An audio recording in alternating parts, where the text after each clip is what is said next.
Hello, my friends. How's everyone doing? If you've been watching my channel for a while, I can tell you that sometime today or last night went over 1 million views. Uh, this I got today in my change from a refund on a Kroger self-check. Sequential star notes, which are kind of neat. And then later on, I got this $5 bill, which is also kind of neat. Now, go 0, 1, 2, 3, 4. Had it been 5, 6, 7, this would have been a ladder note, which would have made it pretty interesting. Now, let's move on a little bit and talk about something different. Went by Dollar Tree. They had these. This is the T-Rex. It's kind of neat. I like the first movie quite a bit.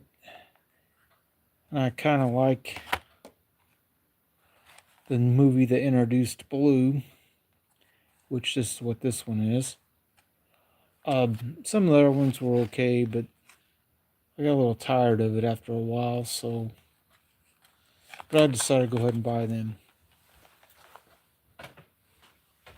Now, Dollar Tree sometimes has other things, like they had this Jurassic Park crayon set with a bunch of different colors on each crayon.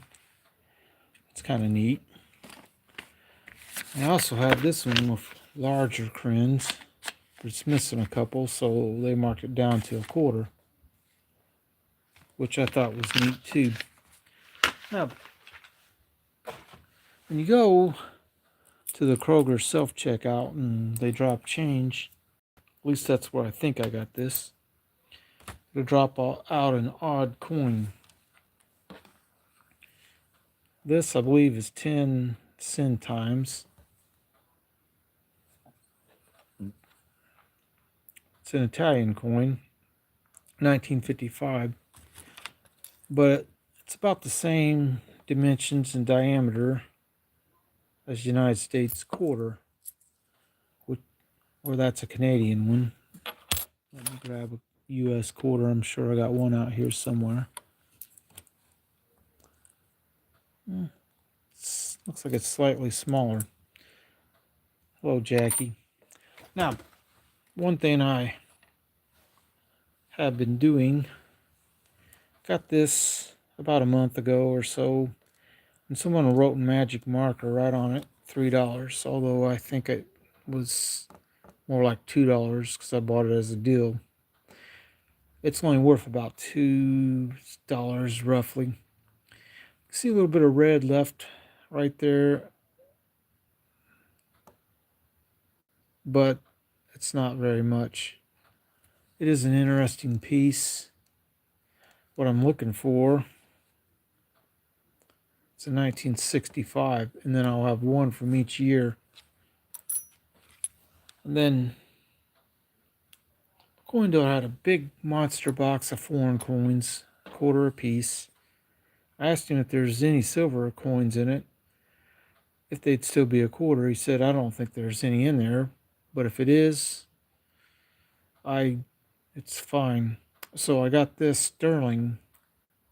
That's a florin, Austrian coin, King George. Got it for the grand total of 25 cents. So that wasn't too bad. Now, for those who might have missed it, I got pretty well uncirculated sequential star notes, which was pretty nice. Now,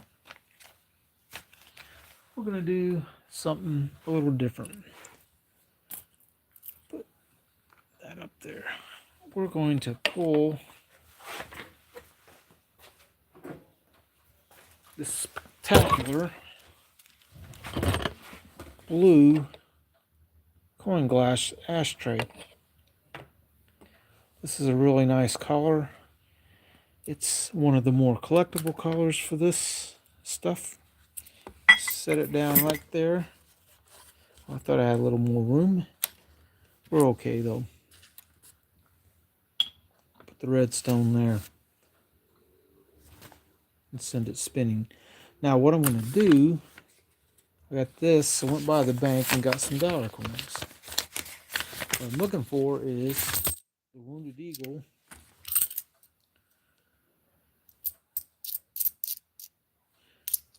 variety of them.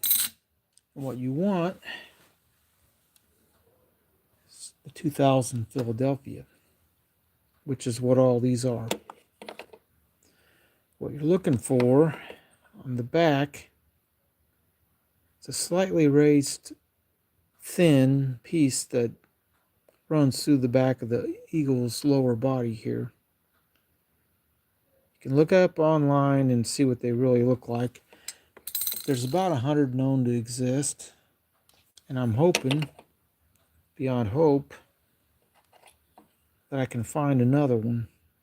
Because where there's 100, there surely could be 101 or 110 even. And we'd like it to be one like this that's barely circulated if you find one, because then it would be worth a little bit of money. It's got some kind of unsightly stuff on the back, but that's not one either. This one's worn a little. 2000 Philadelphia. It is not a Wounded Eagle one. Like I said, there's 100 known to exist. Oh, that's a Denver one. I thought I picked out all Philadelphia. I guess when you look at a bunch of them, sometimes you mess up.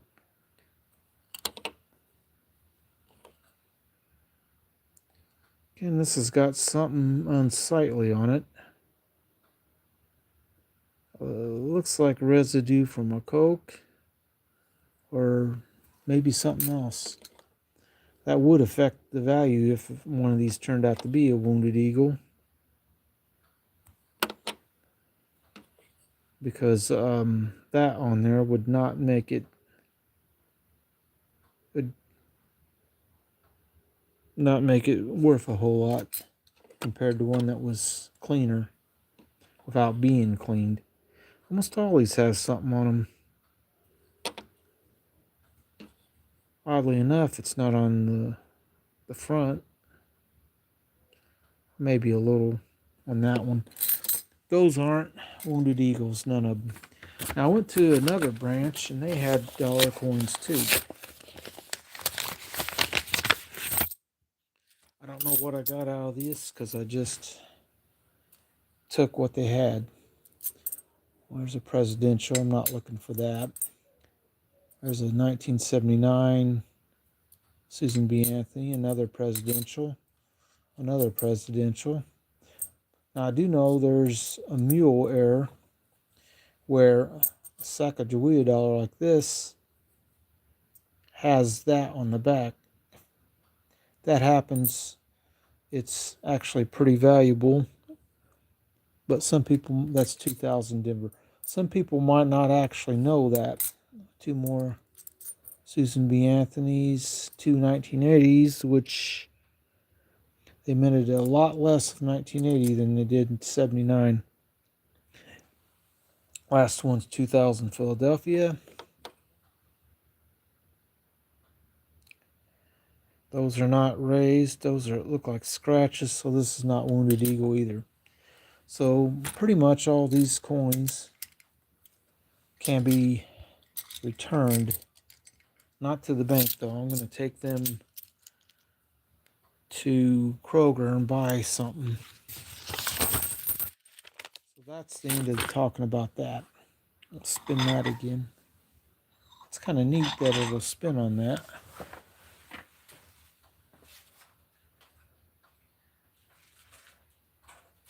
Getting back to the fact that my YouTube channels went over 1 million views.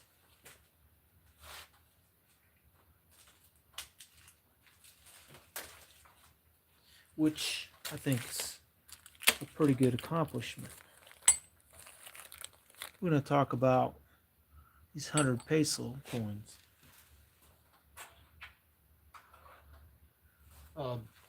The Acadian carpenter, who has a channel, was talking about them. And he said that the 79 was the better year. Now, I didn't really know what these were because I don't remember. All I know is I bought them a while back. This one's 1978.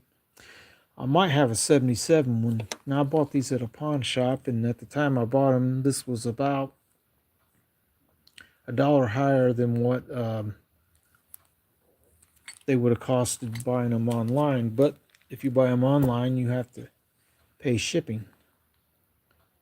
1979. So I have what he said was the key year, or the lower mintage year, and it is. But this one is scratched up a little, at least it looks like it, unless that's the plastic. Nah, it's scratched. Still a neat piece. Now, I believe someone told me once on one of my live videos that this Australian halfpenny is of a lower mintage one and is actually worth a little money just because of that. Unfortunately, this one's not in the best condition. It's in pretty high, but not high enough to make it worth a lot. Now, Kansas Kid was talking about people having the plague, and that's these black rings around bullion in a capsule. I forgot I had this one in this capsule with that stuff. What can happen with this is that black ring can leach chemicals onto your silver and make it tone around the edge. So what we're going to do, if I can get this out of here, is take the black out of it and put, if I can get it open, that is. Sometimes these capsules are tough to open unless you can get something in it. Well, I might have to do that later. Now, when it comes to those, I have another one just like it, same round. Oh, well, this one's been gold plated. It's not actually a gold piece. If it was a gold piece, that'd be about the size of an ounce. This is just gold plated. It's a ½ ounce of silver, which is, I don't know that it says it on here, but it might. I don't know if it says it on the rim either. Yeah, rim doesn't have anything on it. All right. Since the dollar coins didn't really amount to anything, let's talk about some that do. If you know your piece dollars, you know the 1921 is a little bit lower mintage than just about 1 million were made, and it's highly sought after because it's the higher relief design. Look at those spikes up there on the crown, or tiara, whichever it is. They're kind of thick looking. When you compare it to this one, see how thin those look compared to this one? It's fairly noticeable when you look at that and then you look at that. That only matters because in 1922 they made some in high relief, but most of them got melted. Don't think any of them are out in the wild. Now, this particular piece dollar, in a mint state one, the 34S is a better date. The S is kind of blobbed and worn on this particular one. And the 1921 are all Philadelphia ones. So if you see a 21 piece dollar that has a D on it, it's not a real coin. 1928. Now, this if his Philly would be a much nicer one, even in this condition. But it's San Francisco. One thing you have to watch out for on 28s is if someone came over here and fiddled around and got rid of the mint mark and did it skillfully to where you could hardly tell it. So you have to watch out for that. Now, speaking of peace dollars, I have this 22 one, which has a dark but kind of neat looking toning on it. I was also able to get a Morgan dollar with the same kind of toning, which makes me think it's probably artificially toned. But that's not all. I was able to get this American Silver Eagle 2001. It's also toned the same way. It looks nice, but it's probably not natural toning. Now,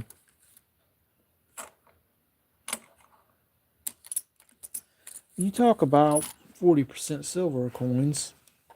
I got this one a while back and did a video for it. It looks like someone treated it to make it look antiqued.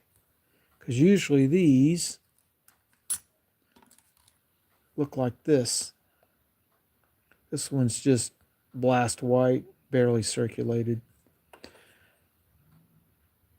They're not worth a lot. In fact, there was a coin buying event. Well, not just coins, but collectibles and coins and silver, gold, whatever you had.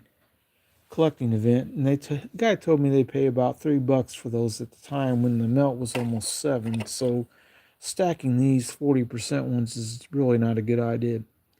Now this is a 40% one as well. You don't see the bright red for the copper. Where is it? When it comes to these 40% coins, this is the only quarter,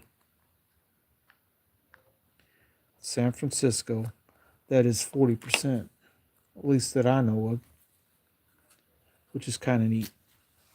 Now, every once in a while, my one coin dealer will have some stuff like this. These are sterling pieces, and the round ones I think are made by the Franklin Mint, I think. That says sterling on there. 1785 land ordinance becomes law, and then they have on the other side of the coin, they have like scenes that depict what they're talking about. Well, the one thing is just a 1 gram buffalo. 39's fine. Sterling is 0.925. But getting back to the point,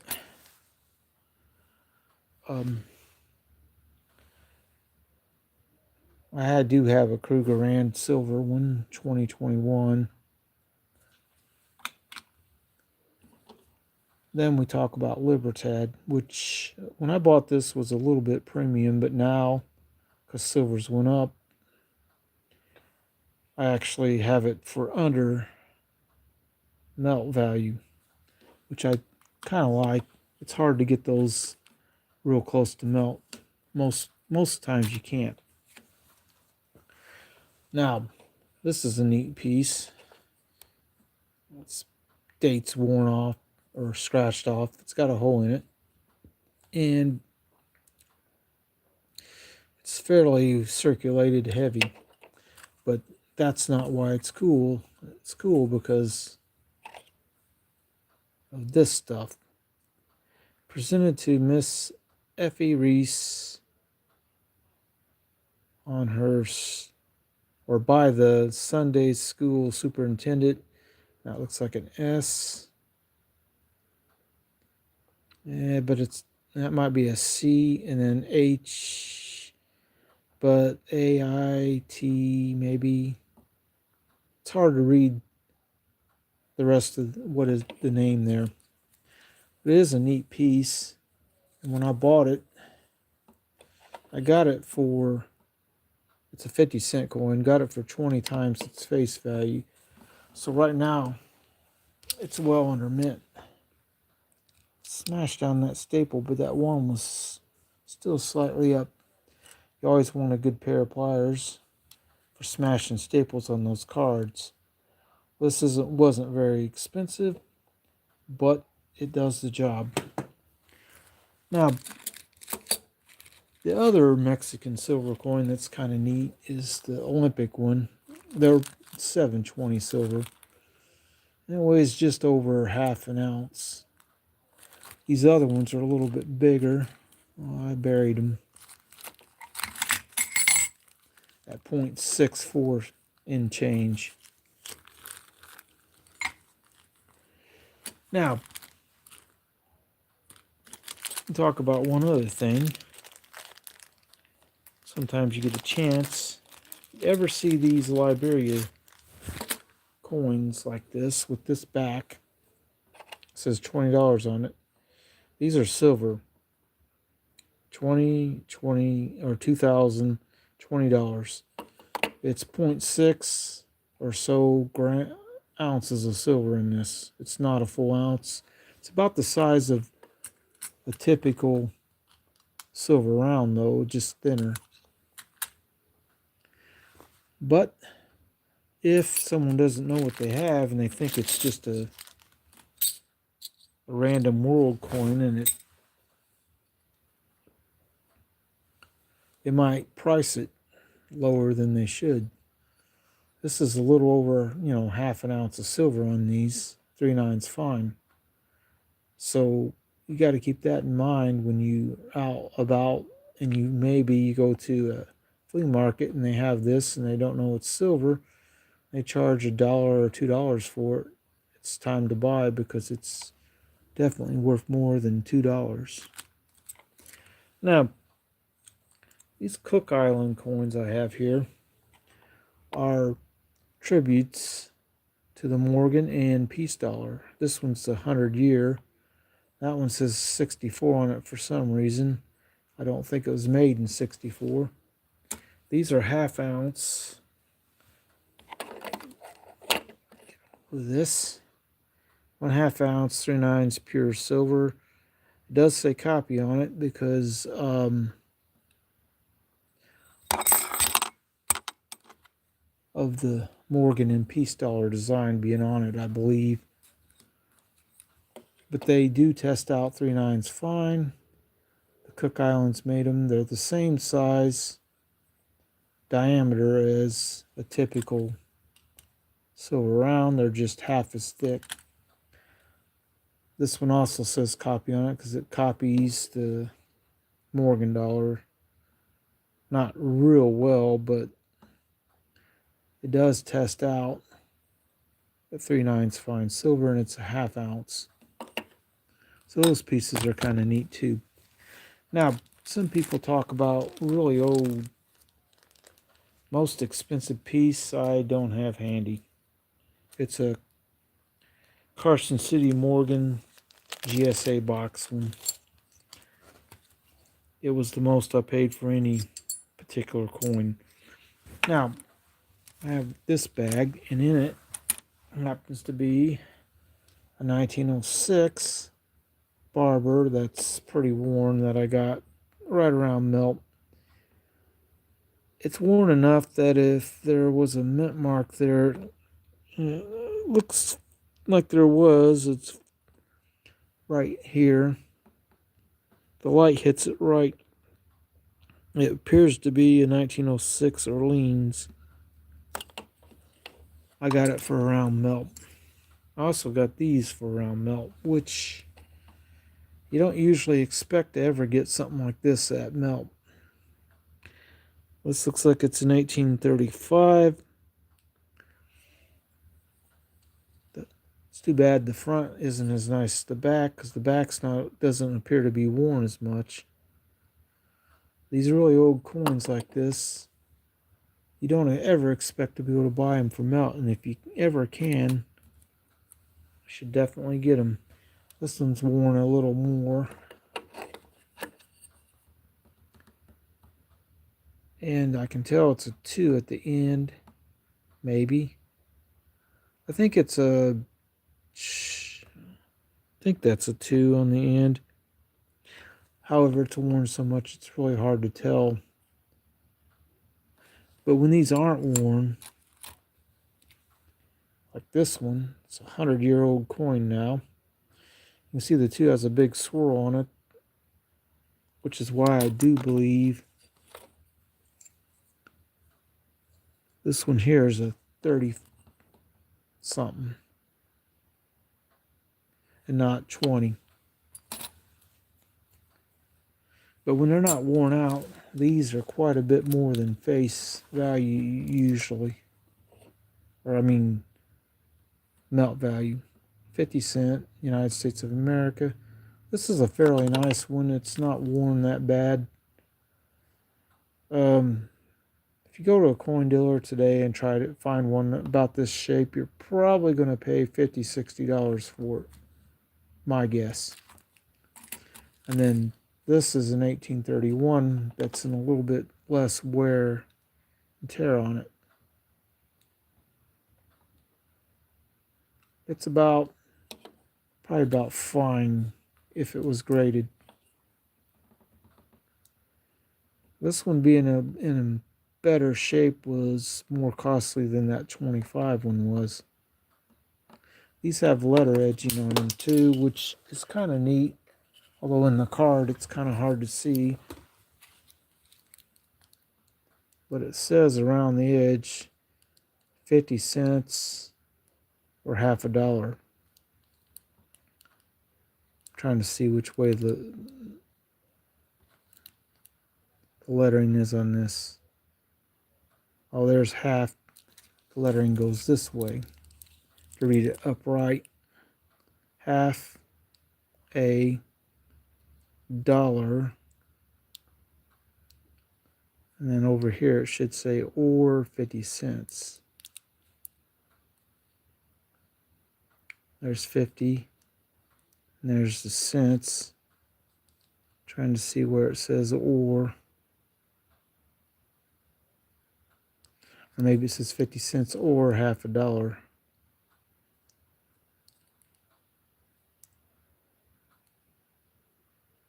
Still a neat thing, but you get one of these in this kind of shape, you're going to pay, I would guess, at least $80 for it.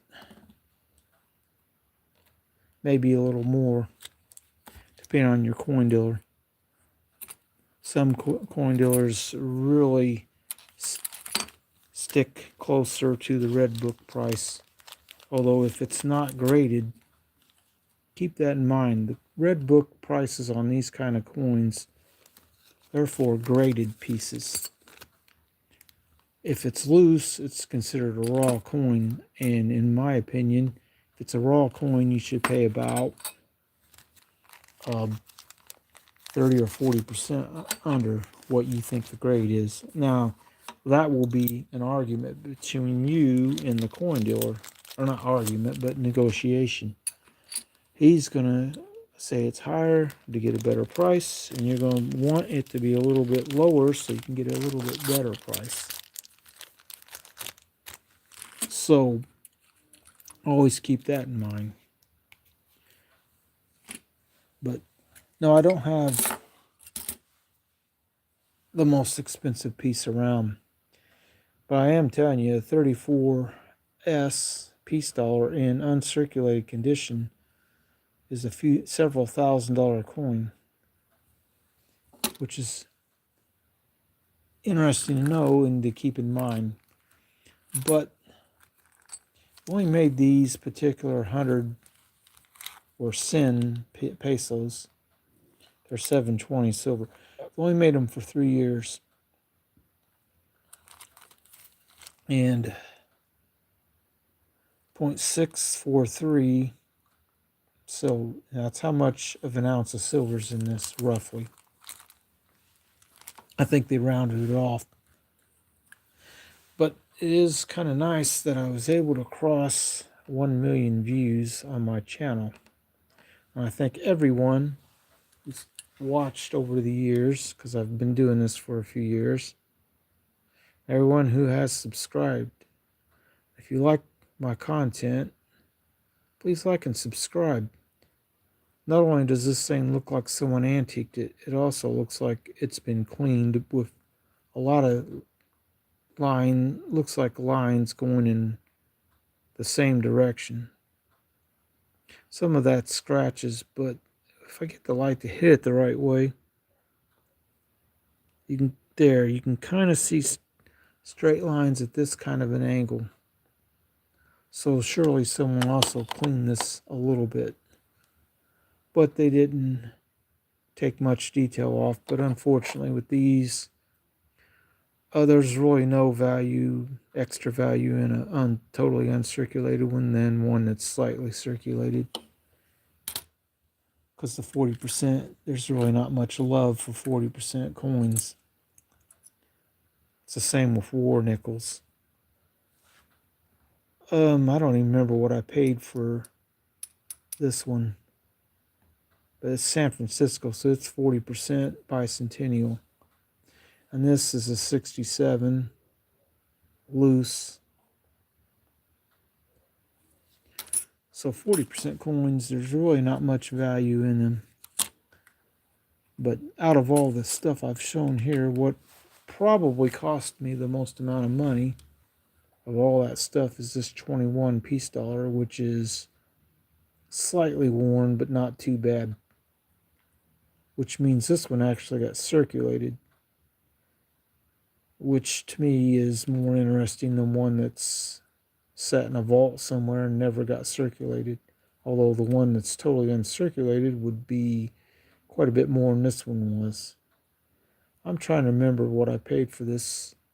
I do believe it was $120, which is quite a bit for a circulated coin, but the 21's a little bit lower mintage, and who knows if people melted them. Now where'd that one piece go?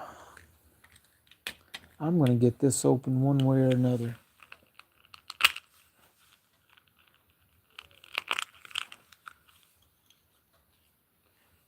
The black stuff, you don't want it. This capsule's actually too big for this half-ounce silver piece. It doesn't say it around the rim, but it is a half-ounce silver piece. This one's dedicated to U.S. Constitution's bicentennial, which 1787, 1987, which this one's the same piece, just got gold plating on it.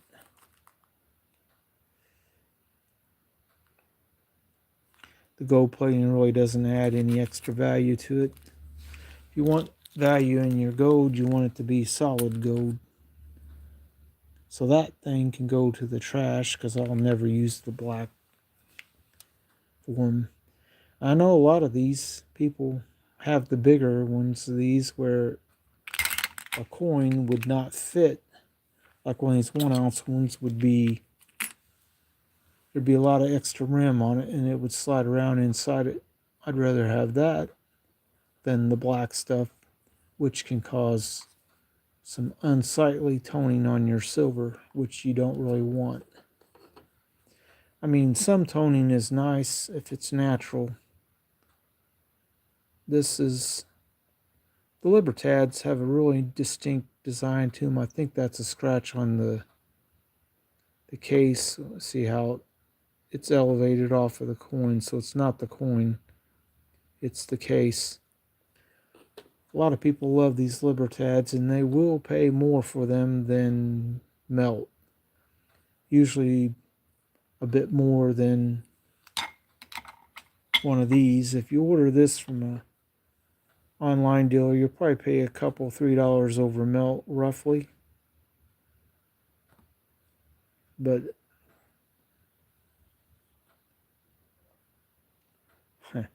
the South Africa Krugerrand, they made gold ones think it was in 67, somewhere around there.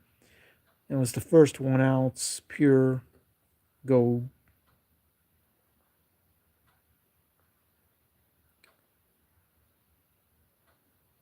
Hello, my friend, addicted to minis. How are you doing?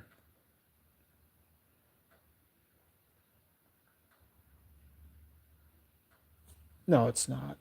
I don't call it problematic, but you can if you want. I don't know if you've seen this. It's a seated Liberty coin that someone carved the back out. It says, presented to Miss Effie Reese by the Sunday School Superintendent. And then it has a name, but I can't make out the last name. I think that's an S and then maybe an H or something. This one's not really a love token. It's not when it says presented to Miss Effie Reese by the Sunday School Superintendent. It's a love token. Somebody's doing something they probably shouldn't be doing. I don't know. Do you know anything about these?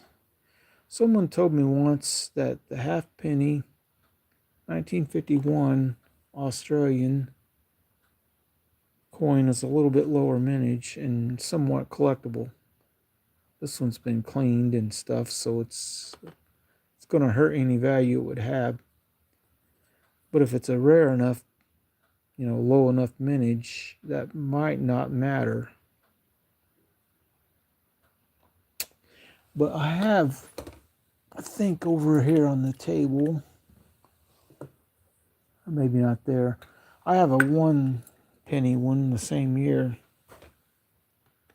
which I still think the Australian kangaroo design on this is really cool. However, the halfpenny for Britain has a ship on it, which I prefer to the kangaroo. Not sure if I have one of them here, but a lot of stuff here.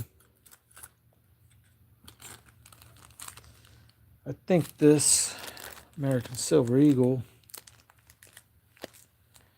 is, I need to do that, but I didn't do it. We'll handle this only by the edge, but it's been somewhat handled. 2001. This toning is probably not natural. It's kind of neat looking colors though, purplish and blue into a tannish, almost gold into oranges, a little bit of yellow even. It's a neat toning, but it's really not natural, and I'm pretty sure I can say it's not natural when I show you, if you're still there, these two coins.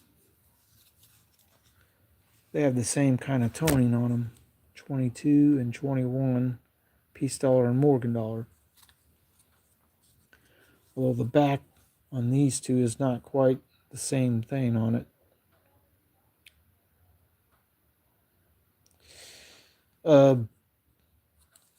When I bought this was priced as like a generic silver round, because the coin dealer I bought it from does not like toning on his coins too much. It's also how I was able to get these at the time of buying them. That was about melt on a Peace Dollar, and this is just a little over. Yeah, silver is silver. Till you get into this kind of premium. 1921 Peace Dollar. This thing is not something you'll ever probably get for melt. Even though this one's slightly worn, they'd have to be worn a lot before you'd ever be able to get this for melt.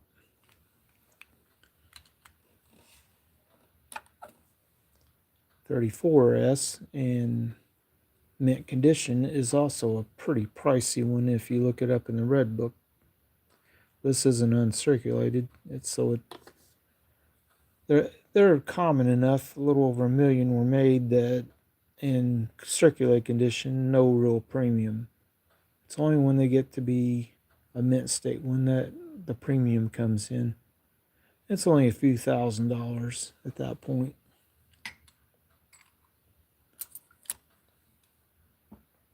$28, but it's San Francisco, not Philadelphia. Although in mint state, this one also becomes expensive. This isn't mint state though. Now we'll move all this stuff out of here to talk about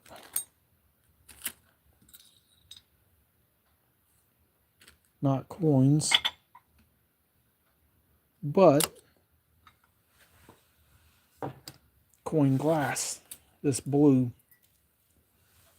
When I bought this, its price was about $20. It's one of the more collectible colors in this coin glass, although apparently this particular tray is fairly common. Oh, the 22 high relief coin is big cash. Yeah, but they melted most of them, so there's not very many of them out there. And I think all of them are accounted for and in someone's collection or in a museum or something.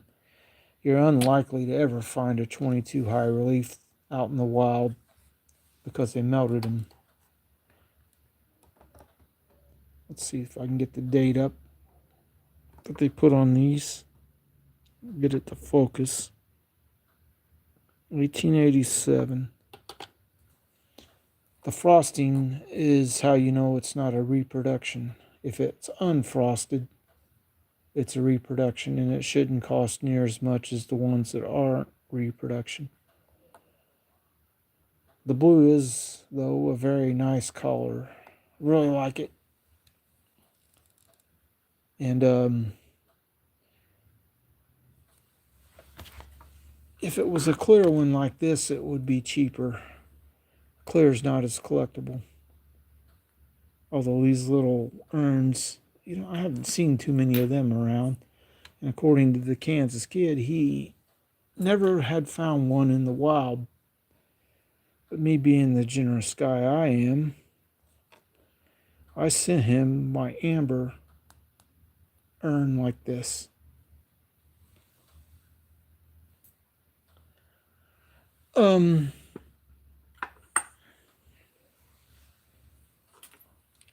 But the green, the amber, and this green, and that aren't very collectible. Meanwhile, the ruby red, the blue, and the emerald green or Kelly green, very collectible compared. Although still they're not super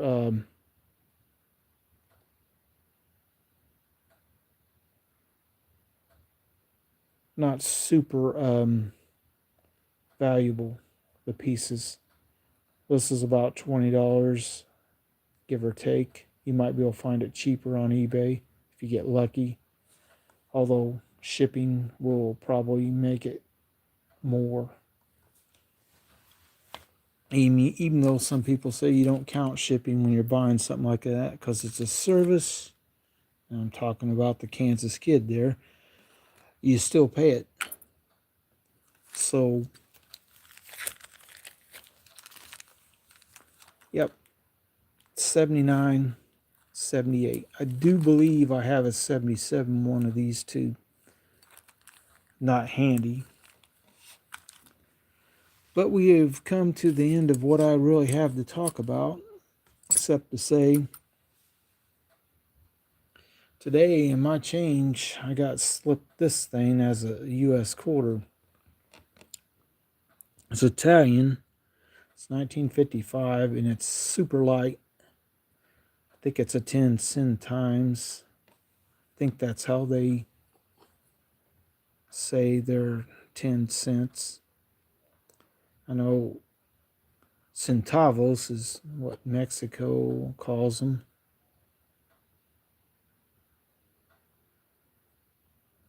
I'm a little bit disappointed I got this in the way I did in my change, but so it means it cost me a quarter to get this, and it's probably not worth a quarter. It's certainly not silver being as light as it is. All right. Since we're bringing the night down to an end,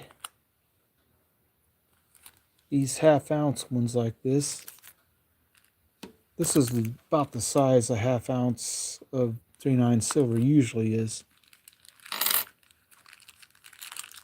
But when the Cook Islands made these, they're a half-ounce.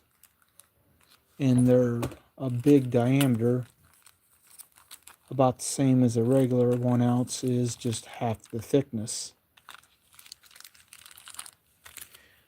Which I don't think is very common in half-ounce pieces, that they make them larger and thinner. I don't think that's a very common practice for half-ounce silver rounds or country coins.